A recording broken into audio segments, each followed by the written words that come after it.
Welcome to the Back to School edition of the Lee Schools TV podcast. I'm Rob Spicker, Director in the Communications Department here at the school district. So glad that you're with us.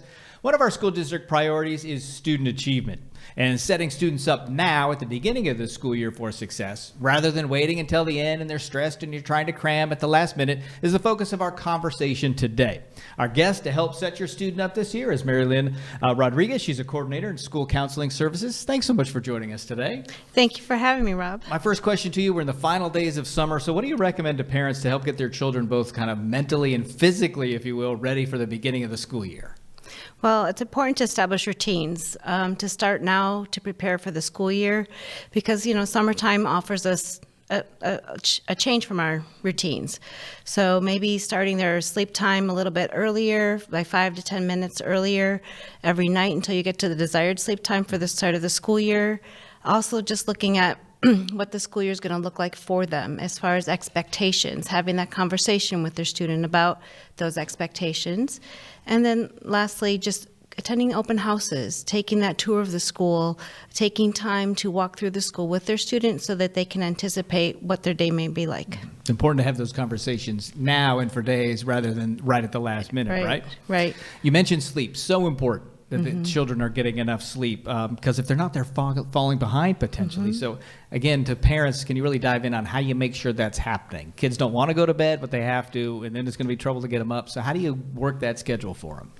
Well, it's important to have a routine. So if you have a set routine, like brushing your teeth, what have you, that reading a book, if it's an older student, maybe there's something else that they do, 15 minutes to talk with their parent before they go to bed.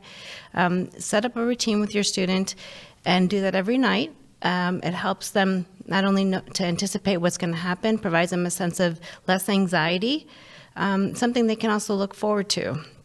What about study habits? How do you get them ready now to create good study habits for the remainder of the school year?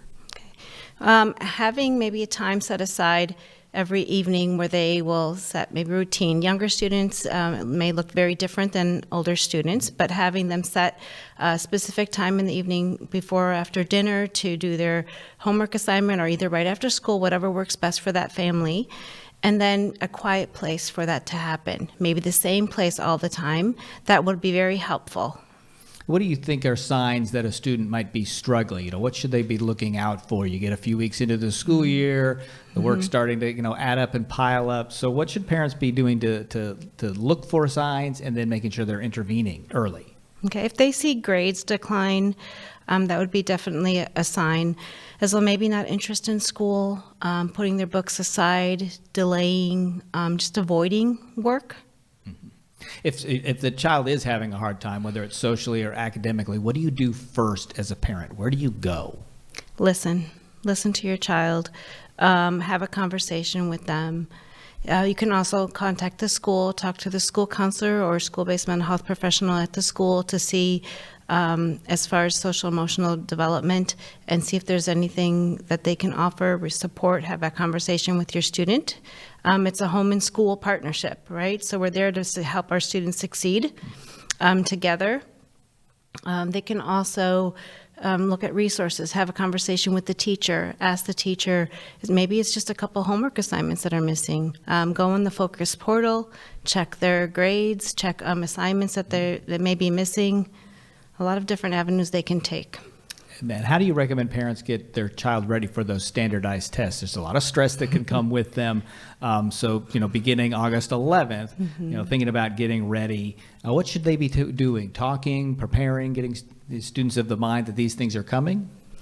Yes, they should have them review their notes, like older students, if they're taking notes, have a set time maybe every night, taking 10, 15 minutes to review the notes from class, encourage their students to do that.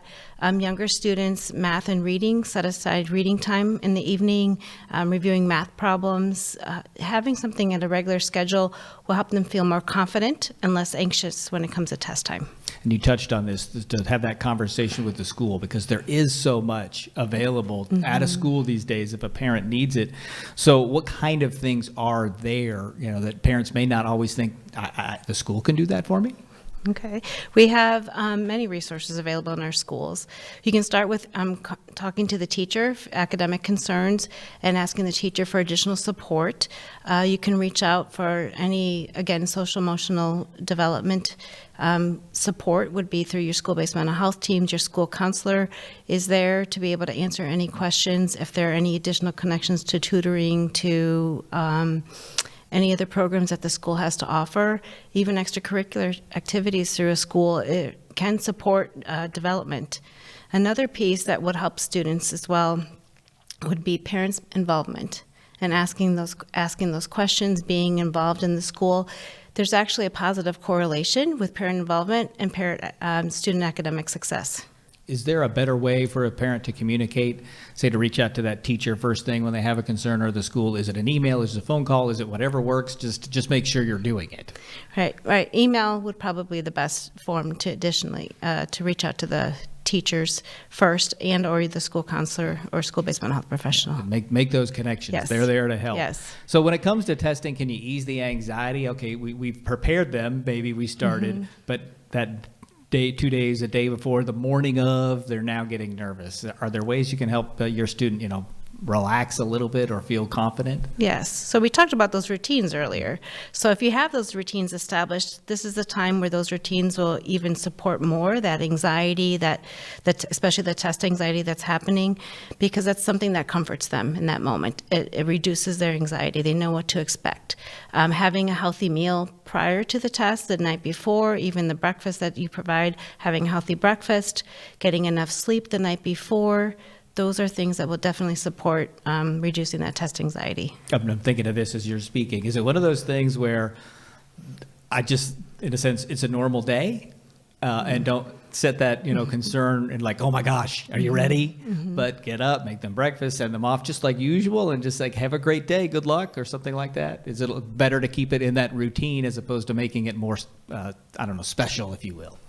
Well, we all know our students best. So whatever works best for that particular student, some students will thrive off of it making a special day, and other students will find that, don't make a big deal about it. I would really like to just have a normal routine. But embedded, even if you would make a special day, would be the normal routine. Yeah. So it's having those conversations, knowing what works for them, and then carrying through the school year. All right. How do you get parents to stay involved? We want them to get involved, so that's the initial part of it, like making the phone call or the email. But staying involved, even if they have busy schedules, how do you recommend mom and dad do that? Being part of if the school has a PTA, PTO at the school, the SAC committees, they could be involved with that. They could there's some classrooms have like classroom parents that can help support, organize different little supplies for the school, and you focus. And going on the other end of it, parents checking focus, reviewing their students' grades, reviewing their activities. If they have different mechanism that the teacher also sends out emails to the parents, just being involved in receiving those emails. Peach jar, when you get messages from the schools, just taking the time to realize what's being sent out, the newsletters, etc. It's really about just spending maybe those 5 minutes to check the email or check the grades and check in, and not just assume everything's okay if nobody's saying anything. Right. All right. Are there places to get additional resources, supports, or for all these things, the mental health, extracurricular, tutoring? Where do we go? So I mentioned newsletters. Sometimes those things are mentioned in school newsletters. Also, I would check your student's planner. For younger students, you may check their planner. But overall, the school and the district websites, those are great resources to go to for parents. They connect you to sometimes community resources, but as well as what's available in the schools. All right. Any last-minute thoughts with the beginning of the school year upon us about making sure students have a successful school year?